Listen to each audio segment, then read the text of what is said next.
Nesse vídeo eu vou falar sobre a comunicação não violenta, que também é conhecida por muitos como CNV. Eu não vou me colocar aqui para explicar toda a teoria, é apenas um vídeo para estimular que você conheça um pouquinho sobre a CNV, a comunicação não violenta, e daí você possa depois buscar mais informações. Então é um vídeo muito mais de estímulo do que um vídeo conceitual, teórico, explicatório. Então, o que é a CNV, a comunicação não violenta? Ela é uma técnica criada pelo Marshall Rosenberg, que é um psicólogo americano, que tem um trabalho fabuloso no campo da comunicação, no campo da inteligência emocional. E ele criou um caminho para a gente conseguir desenvolver comunicações que sejam mais empáticas, mais afetivas, para que as pessoas possam interagir melhor, mais saudavelmente, que a gente possa conseguir identificar quais são os desafios das outras pessoas, as necessidades das outras pessoas, e daí a gente conseguir sofisticar as nossas habilidades. Então, o Marshall Rosenberg, ele diz que para a gente desenvolver uma comunicação não violenta, a gente precisa passar por 4 etapas. Identificar a observação, o sentimento, a necessidade e o pedido. O que é isso? Observação, sentimento, necessidade e pedido. Quando eu me incomodo por algo, né, e a gente às vezes fala pouco sobre incômodos, eu sou o tipo de pessoa que fala bastante sobre isso, porque eu acho que é muito importante a gente expressar os nossos incômodos. Eu acho que grande parte dos conflitos hoje em dia, eles existem porque as pessoas não sabem expressar os seus incômodos, ou elas não sabem expressar os seus incômodos nos momentos propícios. E aí, esse incômodo ele vai virando uma bola de neve, ao ponto de que aquilo vai gerando conflito. O conflito ele só surge quando as comunicações possuem expectativas diferentes ou compreensões diferentes sobre uma mesma realidade. Uma pessoa entende uma coisa, outra pessoa entende outra, ou uma pessoa tem uma expectativa X, outra pessoa tem uma expectativa X. Essas expectativas X, essas compreensões nunca foram conversadas, dialogadas, acordadas, daí vão gerando conflitos, impasses.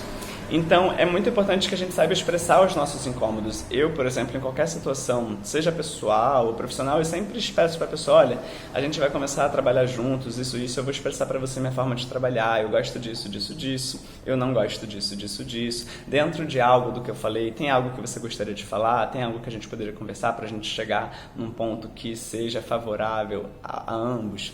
Então, a gente precisa saber conversar e explicitar desde o começo das nossas conversas pessoais, sejam relacionamentos profissionais, relacionamentos afetivos, expressar os nossos combinados. Eu não gosto muito da palavra regra, porque a palavra regra, ela coloca a gente dentro de uma prisão, né? Uma palavra muito forte. Então eu gosto de combinados. O que a gente combina junto? E a gente está sempre combinando coisas com as outras pessoas. Quando a gente não combina algo com alguém, a gente cria um espaço vazio de forma que alguém imponha o seu modelo de comportamento, de atitude, de conduta. Então, é muito importante que tenha sempre essa conversa para que esses combinados sejam criados numa participação integral de todos os integrantes, sejam 2 pessoas, sejam 3, seja um grupo. Então, o primeiro fator da comunicação não violenta é a observação. Eu observo que algo está acontecendo. Ele usa muito o exemplo do caso de uma casa, né? Então, a mãe chega na casa e vê que a casa está bagunçada. Então, eu observo que a casa está bagunçada. Qual é o meu sentimento? 2. Observação e sentimento. Eu observo que a casa está bagunçada. Qual é o meu sentimento diante disso? Eu me sinto incomodado, eu me sinto irritado. 3. Necessidades. Por quê? Porque eu tenho a necessidade de ter a minha casa arrumada, porque eu trabalho talvez dentro da minha casa, então eu tenho a necessidade de ter minha casa arrumada para conseguir trabalhar. E aí dentro disso eu tenho o 4, que é o pedido. Então, voltando, vamos supor que é um pai ou uma mãe e um filho. Então você chega em casa e observa que a casa está desarrumada. Você se sente incomodado e irritado. Por quê? Você tem uma necessidade, que é ter a casa arrumada, porque você trabalha dentro da sua casa. Você pode ser um escritor, você pode ser um palestrante, você pode ser um profissional autônomo. Então, você tem a necessidade que a casa esteja arrumada para que você consiga trabalhar dentro da sua casa. Então, você vai fazer um pedido para o seu filho, que é: filho, Eu cheguei em casa, a casa está desarrumada, aí você vai expressar para a pessoa, eu me senti incomodado e irritado. Por quê? Você vai explicar para ela por que você se sentiu irritado, que é importante que ela entenda por que você se sentiu incomodado e irritado, porque eu trabalho em casa. E para conseguir trabalhar em casa, eu tenho necessidade que a casa esteja organizada para que eu consiga trabalhar, porque só assim eu consigo pagar as contas e fazer com que a gente consiga viver aqui dentro. Você deu para a pessoa a possibilidade de compreender por que aquilo te deixa irritado, te deixa incomodado, por que aquilo te gera esse tipo de sentimento. E aí você faz o pedido. Diante de tudo isso que eu te falei, eu gostaria de te fazer um pedido que você pudesse sempre arrumar a casa antes que eu chegue aqui. Então, a gente trabalha sobre a observação, sobre o sentimento, sobre a necessidade e sobre o pedido. E é basicamente a CNV, a comunicação não violenta. Claro, dito aqui de uma maneira muito simples para que você possa compreender, sugiro que você compre o livro do Marshall Rosenberg, é muito bom.